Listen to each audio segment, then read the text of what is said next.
Doctor साहब ने कहा ना कि आपको दिमाग लगाने की जरूरत नहीं है। दिमाग नहीं लगाना चाहिए, क्योंकि दिमाग लगाने से दुख पैदा होता है। हाय हाय, ज्यादा दिमाग लगाओगे तो दुख पैदा होगा। विधायक जी बैठे, सांसद जी बैठे, मंत्री जी बैठे। अब अगर आप दिमाग लगाओगे तो कांग्रेस वाले दिमाग लगाएंगे तो उन्हें इस बात का दुख होगा कि उनके नेता नहीं समझ रहे उनसे। कांग्रेस के नेता कूद कूद के बीजेपी में आ रहा है, कांग्रेस वाले से नेता नहीं संभल रहे। और भारतीय जनता पार्टी वाले दिमाग लगाए तो उनसे उनके कार्यकर्ता नहीं संभल रहे हैं। इनसे तो अपने प्रवक्ता नहीं समझ रहे हैं। अरे कोई किसी से ही नहीं संभल रहे। आप हम खुद नहीं संभल रहे अभी तक है? कम से कम मैं ऐसी एक भी बात नहीं बोलूंगा जिससे किसी की आत्मा को ठेस पहुंचे। आप काम की बात बोलो ना। 2 घंटे हो गए कवि सम्मेलन चलते चलते, इतना बड़ा कवि सम्मेलन, जो बात बोलना थी एक भी नहीं बोल रहे। 2 कवियों ने कविता पढ़ ली, 2 घंटे हो गए, एक बार भी मंच पे चाय नहीं आई। कम से कम तो चाय तो पिलाओ यार। जिंदाबाद जानी।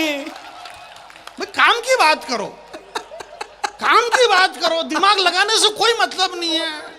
दिमाग जो लगाए वो लगाए ना।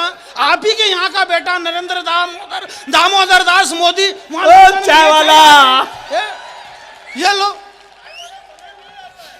जी भाई साहब। चाय वाले को नहीं रोकना चाहिए बेटा। अरे चाय वाला आदमी वहां गया 7 समंदर पार। जिस ब्रिटिश गवर्नमेंट के अधीनस्थ हिंदुस्तान 100 साल तक गुलाम रहा, 100 साल तक ये भारत हिंदुस्तान गुलाम रहा ब्रिटिश गवर्नमेंट के। इसी हिंदुस्तान के, इसी गुजरात का एक बेटा जब लंदन में गया नरेंद्र दामोदर दास, तो 7000 लोग वंदे मातरम का जयकारा लगा रहे थे। हमें इस बात का गर्व है मेरे भाई। आपको ताली नहीं बजाना, मैंने कहा क्या कि बजाओ। नहीं भाई, माल ओरिजिनल होगा तो मार्केट में अपने आप बिकेगा। इसमें विज्ञापन की क्या जरूरत है कि ताली बजाओ ताली बजाओ। नहीं, मैं आपसे एक बात पूछना चाहता हूं, आप क्या ताली बजाने वाले हो? भैया कौन बजाता है? भैया मेरी चाय रख देना एक अलग से। कोई ऐसी बात ही नहीं, सामान्य सी बात है। बहुत बढ़िया। अच्छा देख, यहाँ भी ऊपर है, चाय वाला अकेला नहीं आया, साथ में अपना लेके आया है। चाय वाला दिल्ली अकेले नहीं जाता, लेके जाता है। वो तो लेके क्या जाते हैं, चाय वाले तो वरिष्ठ लोगों को लेके जाते हैं। जैसे आप अपने वरिष्ठ प्रधान दुबे जी को लेके चल रहे हो, चल रहे 3 दिन से। बोले ये 3 दिन से मेरे साथ में दुबे जी। ऐसे कैसे हमारे चाय वाले जो हमारे देश के आदरणीय प्रधानमंत्री जी, वो भी अपने वरिष्ठों को साथ में रखते हैं। जो श्रेष्ठ बड़े हैं, उनसे उम्र में बड़े हैं, उनको सम्मान देते हैं। मुरली मनोहर जोशी जी, लाल कृष्ण अडवाणी जी, सबको आगे बिठाते हैं। और आगे बिठा करके फिर इस माइक से कहते हैं वो कि भाइयों और बहनों, आज मैं जिनकी वजह से हूं, इन लोगों की वजह से यहाँ पे खड़ा हुआ हूं, और ये जहां पर बैठे हुए हैं, ये मेरी वजह से यहाँ पर बैठे हुए हैं। तो ऐसा थोड़ी सब साथ में लेके चल रहे हैं। तो कुछ नहीं, ये मेरे को याद आ गया तो मैंने सुना दिया। पहली बार कवि सम्मेलन हो रहा, अगर मैंने सुना था तो ये डॉक्टर साहब सुना देते, क्या मतलब है? अब ये नहीं भी सुनाए तो इनको क्या फर्क पड़ रहा है? इनके तो 20 लाख पक्के, हमारे तो 1 लाख तो होने। ये सारी बात है हमारे। बात ये नहीं, कुल मिलाकर के बात ये है कि भाई हमारे डॉक्टर साहब ने कहा अभी कि ऐसे हमारे हिंदुस्तान के नेताओं की बात हम विदेश में जाकर के क्यों करें? और वाकई में नहीं करना चाहिए। जैसे भी हैं अपने हैं भाई। अगर ये सड़क खाएं, ये चारा खाएं, ये 10 करोड़ खाएं, 20 करोड़ खाएं, तो अपने हैं भाई, अपने यहीं का खा रहे, क्या मतलब है? और अपन नहीं खाएंगे तो कौन खाएगा? ये हिंदुस्तान की संपत्ति सरकारी संपत्ति है, इस पर सबको अधिकार है। आप खाओ पियो ऐश करो, बस संसद में घाटे का बजट मत पेश करो। और ये कौन चिल्ला रहा कि खा गए खा गए? ये वही चिल्ला रहा जिसको खुद को खाने को नहीं मिला। इसलिए आप खाइए, खाने में कोई दिक्कत नहीं है। मैं पीने के बारे में कुछ भी नहीं कहना चाहता हूँ। इस पीने को लेकर के बहुत सारी समस्या पैदा हुई। दुबई के अंदर श्रीदेवी मर गई, मालूम पड़ा कि पीने से मरी थी। इसलिए पीने के बारे में मैं कुछ भी नहीं कहना चाहता हूँ। जब तक हम जिएंगे तब तक हम पिएंगे। ये सारे पुराने गाने, ऐसा कुछ नहीं। हमारे अमित भाई ने जो देशभक्ति की इतनी बढ़िया कविता सुनाई, भगवान श्री कृष्ण की कविता सुनाई। गांडीव धारण किए हुए अर्जुन, श्री कृष्ण भगवान रथ के ऊपर विराजमान है, गांडीव हाथ में अर्जुन के है, और अर्जुन गांडीव से तीर चलाना नहीं चाहते हैं। भगवान कृष्ण कह रहे कि चला दे, देख नहीं चलाएगा तो तेरा कुछ भी नहीं बिगड़ेगा, मेरा बिगड़ जाएगा, क्योंकि मैं इसीलिए अवतार लेकर के आया हूँ, इसलिए तू चला दे। तो वो चलवा नहीं कर रहे।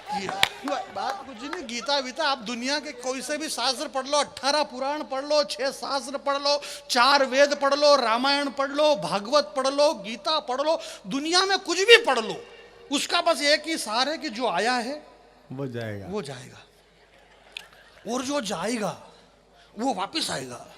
ये जो लोग इधर से आ रहे हैं ये वापस पता नहीं कब चले गए और वापस आ रहे हैं। ऐसा आने जाने का सिलसिला बस रखो, ऐसा कुछ भी नहीं है। अपन मैं आपके बीच में यहाँ ये नाम गलत छप गया और ऐसा कुछ भी नहीं। नाम जिसकी जैसी रही भावना प्रभु मुहूर्त नहीं देखी ऐसी। हमारे कुमार सर तो आजकल अपने अपने राम की कथा कर रहे, राम के ऊपर भी बोल रहे।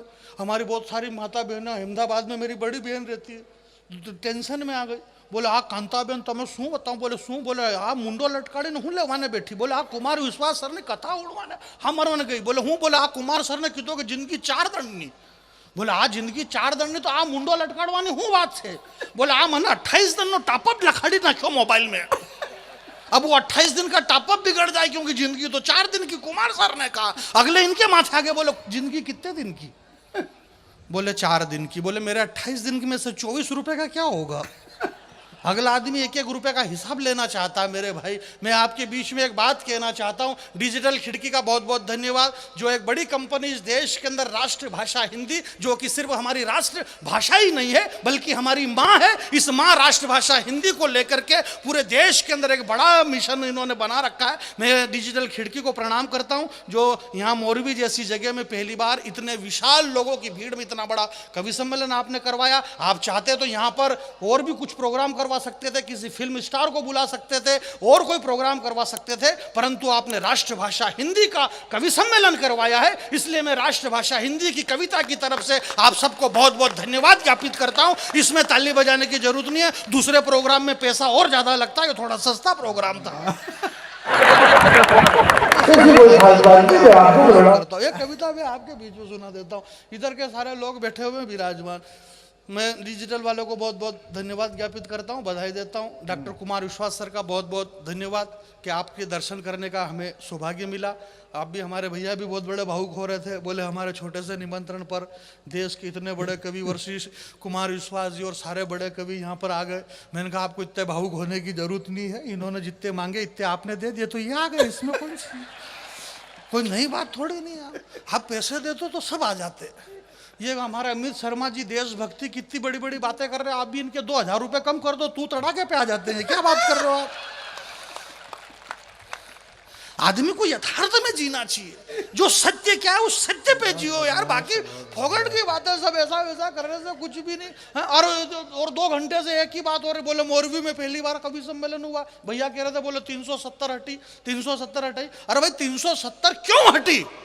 बात यह नहीं है कि 370 हटी। इस बड़े मन से आदरणीय पद्मश्री सुरेंद्र दुबे जी हमारे बीच में विराजमान बैठे हुए हैं, और बीच में इसलिए बैठे क्योंकि आजू बाजू में दूसरे बैठे, इसलिए ये बीच में बैठे हुए हैं। इसमें कोई नहीं, आदमी को डाउट होता है कि यार ये बीच में क्यों बैठा होगा, ये बीच में क्यों बैठा होगा। आदमी अरे यार कंफ्यूज हो जाता ना कि यार ये कब सब कह रहे कि हमारे बीच में दुबे जी बैठे हैं, हमारे बीच में दुबे जी, तो क्या मालूम दुबे जी को डर लगता है कि ये आजू बाजू में क्यों नहीं बैठते हैं, ये बीच में क्यों बैठते हैं। तो ये बीच में इसलिए बैठते हैं कि देखो एक तो ये जगह यही खाली थी, और जो बड़े होते हैं हम उनको बीच में बिठा के रखते हैं, क्योंकि बड़े से हमें बहुत कुछ लेना होता है। आप सर ने बताया, कुमार सर ने, आपको बिल्कुल भी ध्यान नहीं देना है। कुमार सर मुझे बहुत प्यार करते हैं, और प्यार इसलिए करते हैं कि हालांकि मैं हूँ भी इस काबिल, इसलिए करते हैं, कोई खास बात नहीं इसमें। तो ये अलग बात है कि ये मेरे से करते हैं और मैं और किसी से करता हूँ, ये मालूम नहीं पड़ रहा। इस देश में ऐसे कर करके हमारे मध्य प्रदेश में सरकारें गिर गई। कौन किससे कर रहा मालूम ही नहीं पड़ रहा। और अखबार वाले लिख रहे, बोले सरकार गिरी रे, सरकार गिरी, टीवी पे चैनल पे बोले सरकार गिर गई, सरकार गिर गई, सरकार गिर गई। सांसद महोदय मैंने कहा, बोले सरकार गिर गई इससे तकलीफ नहीं है, तकलीफ ये है कि कितनी गिरी ये तो बताओ। क्या बात है, वाह वाह वाह। हमारे राजनीतिक स्तर क्या है और क्या नहीं। इस हिंदुस्तान की 135 करोड़ जनता ने, ये जो इतना बड़ा विशाल कवि सम्मेलन हो रहा है, हमारे अमित भाई ने बताया कि भगवान श्री कृष्ण, मेरे भाई एक बात बताना चाहता हूं मैं आपसे, हिंदुस्तान, ये इसको इको बंद करो, मैं गाता कहाँ हूं? मैं तो गा ही नहीं रहा हूं, मैं तो खाली बोलता हूं प्लेन। और जब मैं बोलने में इतना मजा आ रहा तो फिर गाने से क्या मतलब है?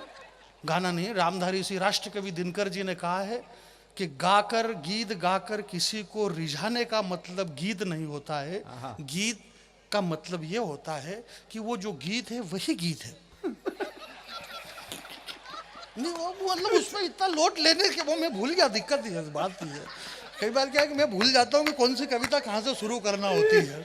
अब क्या है कि मैं बहुत छोटा भी है, क्या है कि सारे बड़े कवि हमारे सुरेंद्र दुबे जी को पद्मश्री मिली है अच्छा और पद्मश्री हैं, और हमें गर्व है कि आज हम इनके साथ बैठते हैं। हमारे आने वाली पीढ़ी जब होगी ना, तब ये अमित और ये दोनों हैं छोटे हैं, अब ये सब के एक तो बोले छोटा बच्चा है, छोटा बच्चा भी, इसमें इसकी तो कोई गलती है ही नहीं। अब ये पैदा ही बाद में हुआ इसलिए छोटा है, बाकी कोई गलती थोड़ी इसकी, फिर इस गलती इसके माता पिता की कि इसको बाद में पैदा करा उन्होंने, तो इसमें इसकी कोई गलती नहीं है। तो ये सारे बड़े कवि हैं, पद्मश्री हैं सुरेंद्र दुबे जी, बहुत बड़े कवि हैं, वरिष्ठ कवि हैं। श्रद्धेय कुमार विश्वास जी का परिचय मैं इसलिए भी नहीं दूंगा कि कई बार अगर इनका परिचय हमारे बहुत सारे कवि इस तरह से देते हैं और उनको यही मालूम नहीं कि भले तुम किसी तरीके से दे लो, होगा तो वही जो होना है। आप बिल्कुल भी नहीं समझ रहे और समझना भी मत, कि कुछ चीजें ऐसी होती है मेरे भाई के माता कौशल्या से पूछा कि तुम्हारा गर्व से मस्तक कैसे ऊंचा हो गया, तुम्हारे बेटे राम हैं, हमारी राष्ट्रभाषा हिंदी, हमारी माँ है, तो हमारी माँ का मस्तक तब ऊंचा हो जाता है कि जब किसी 200-300 करोड़ रुपए लेने वाले किसी अक्षय कुमार जो गुटके पाउच खा खा के थूकवाने वाले अजय देवगन जैसे फिल्म स्टारों को वो चाहे 100-200 करोड़ रुपए ले ले, उससे दिक्कत नहीं है।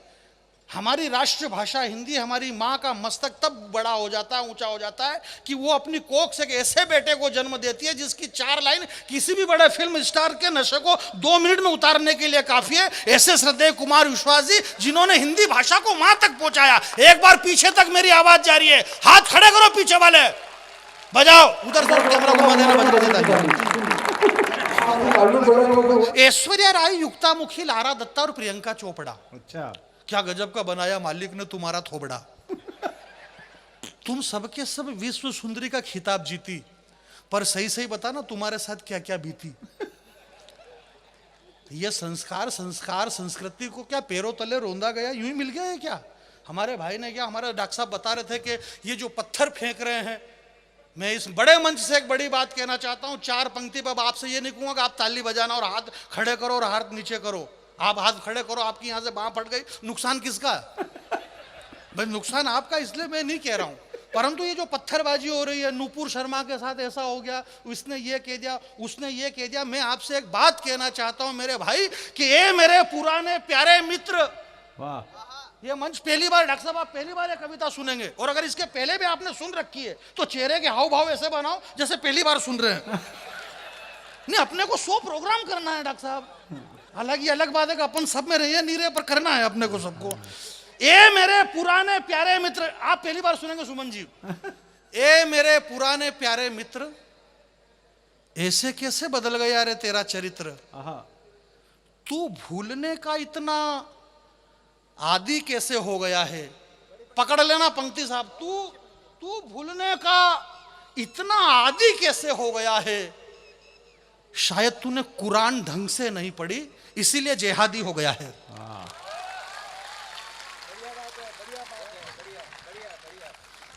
शायद तूने कुरान ढंग से नहीं पढ़ी इसीलिए जिहादी हो गया है। जानी बजरंगी आपके बीच में खड़ा हुआ है। हिंदू धर्म जो हमारा सनातन धर्म, इसकी जड़ें इतनी गहरी है कि ये कहीं से भी, ये राम लड्डू कहीं से भी तोड़ के खाओ मिठाई लगता है।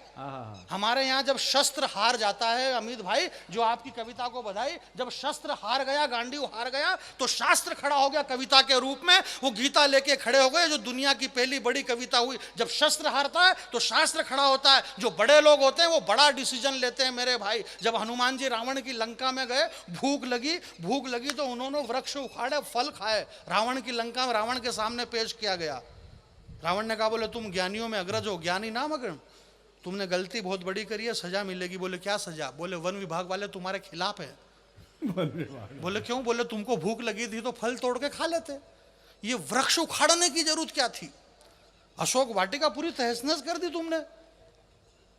हमारा सनातन धर्म, हमारी संस्कृति, माता उमिया के बेटे यहाँ पर बैठे हुए हैं, पाटीदार समाज के। आप लेवा हैं, कड़वा हैं, ये मुझे पता नहीं, परंतु आपके हाथ खुलना चाहिए मेरे भाई कि हमारी जड़ें कितनी गहरी है। रावण ने कहा हनुमान जी से कि तुम्हें भूख लगी थी, तुम फल तोड़ करके खा लेते, परंतु इन वृक्षों को तुमने उखाड़ करके क्यों फेंका? ये अशोक वाटिका क्यों उखाड़ी? हनुमान जी ने कहा कि रावण, ये हमारी संस्कृति है। ये जो अशोक वृक्ष के नीचे बैठी हुई जो सीता है, जो अविरल आंसू बहा रही है, ये धरती से पैदा हुई है, ये धरती की पुत्री है। और ये जो वृक्ष खड़े हुए हैं, ये भी इस धरती पे खड़े हुए हैं, इसलिए ये वृक्ष भी इस धरती के पुत्र हैं। और एक बहन अगर आंसू बहाए और भाई अगर डीठ बन के खड़े रहे, उन्हें जिंदा रहने का कोई अधिकार नहीं। हनुमान जी ने सारे वृक्ष उखाड़ करके, ये हमारा सनातन धर्म हो सकता है, ये हमारी संस्कृति हो सकती है। अच्छा है जानी, बहुत अच्छे जानी। ऐश्वर्या राय, युक्ता मुखी, लारा दत्ता और प्रियंका चोपड़ा, यह कविता यहीं से शुरू हो रही है।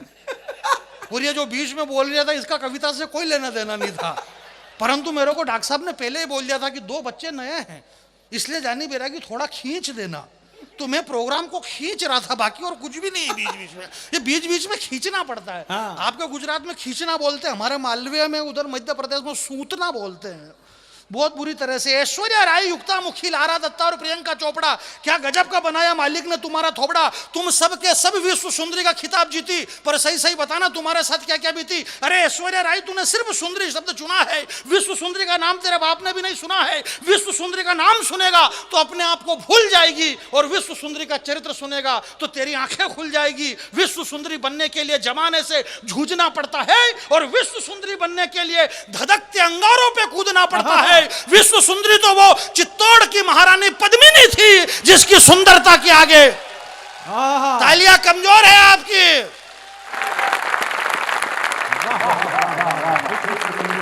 विश्व सुंदरी कौन थी? विश्व सुंदरी तो वो थी जो अभी मैं पहले बोला था। नहीं, मैं कभी बिल्कुल ऑलरेडी हास्य रस का हूं, मैं जोर जोर से बोलता हूं, इसका मतलब ये नहीं कि मैं वीर रस का। कई बार क्या है कि हमारी भाषा से किसी की आत्मा को ठेस ना पहुंचे। भाई अभी मेरे जो हमारा अमित भाई वीर रस की कविता पढ़ते हैं, लोगों के रोंगटे खड़े हो जाते हैं। अच्छा। दिक्कत ये नहीं कि रोंगटे खड़े हो जाए, दिक्कत ये कि एक बार मेरे गांव में कवि सम्मेलन हुआ, वीर रस के खतरनाक कवि आए, खूब जोर जोर से बोले, लोगों के रोंगटे खड़े हो गए। 3 दिन बाद फोन कर रहे हैं पुलिस वाले, बोले क्या? बोले उन कवियों को वापस बुलाओ जिन्होंने रोंगटे खड़े करे हमारे। मैंने कहा दिक्कत क्या हुई? बोले रोंगटे बैठ नहीं रहे अभी तक, वो खड़े गए खड़े हैं। छोटे छोटे बच्चे, बच्ची को कपड़े पहनने में दिक्कत आ रही है, बच्ची को कपड़े नहीं पहना पा रही है। कांता जी रोंगटे खड़े के खड़े ही है। तो इतना आवेश भी पैदा नहीं होना चाहिए। जो डॉक्टर साहब कह रहे थे कि गुस्सा आए तो इतना भी तेज मत भागो कि जिसको पीटना वो पीछे रह जाए। क्रोध में काबू रखो, 2 गिलास पानी पी लो अगर ज्यादा गुस्सा आ रहा तो, वरना तो हिंदुस्तान की 135 करोड़ जनता ने जो डिसीजन लिया पूरी ईमानदारी से लिया है। 135 करोड़ जनता ने डिसीजन लिया है। सर, हमने 10 साल से एक डॉक्टर को प्रधानमंत्री बना करके रखा है। डॉक्टर मनमोहन सिंह जी अर्थशास्त्री थे, डॉक्टर थे, डॉक्टर होने के बाद 10 साल में एक इंजेक्शन तक नहीं लगाया।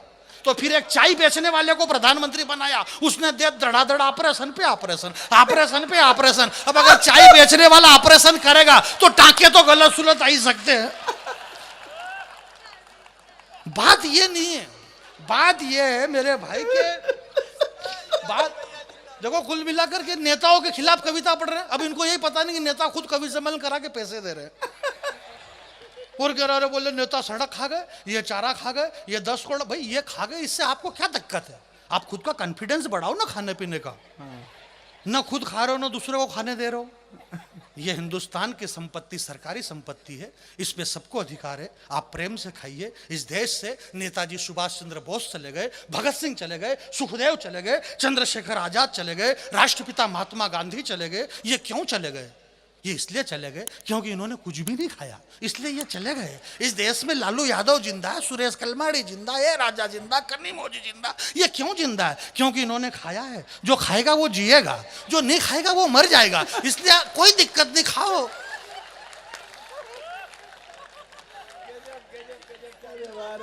क्या दिक्कत है इन सारी चीजों में? आदमी को तटस्थ रहना चाहिए। कोरोना काल आया, भगवान श्री कृष्ण ने एक बार विश्वकर्मा को बुलाया। विश्वकर्मा को आप जानते होंगे अमित भाई, नहीं जानते तो भी आप हाँ करो क्योंकि कविता बड़ी है। विश्वकर्मा से हनुमान कृष्ण जी ने कहा, बोले यार कोई अच्छे से शहर का निर्माण करवाओ। बहुत पुरानी बात है, डॉक्टर साहब आप पहली बार सुनेंगे। तो डॉक्टर साहब का नाम बार बार लेना पड़ता और इशारे से लेना पड़ता, नहीं तो अगला आदमी समझे कि इन डॉक्टर साहब के बारे में कहते होंगे, क्योंकि डॉक्टर साहब दो हैं, दोनों मेरे आदरणीय हैं और दोनों मुझे बहुत प्यार करते हैं। एक बार इन दोनों के सम्मान में जरा आप ताली बजा दीजिए। ये बहुत बड़े प्रिय और आदरणीय कवि हमारे बीच में विराजमान। आप सौभाग्यशाली हैं कि आप यहाँ पर देश के इन दो बड़े स्टारों को आप सुन रहे हैं। हालांकि कवि मैं भी बड़ा ही हूँ। एक बात बता रहा हूँ मैं आपको, ऐसा कुछ भी नहीं, ये सारे टीवी चैनल वगैरह में आते रहते, मैं एक बार भी नहीं आया और उसके लिए टाइम भी चाहिए।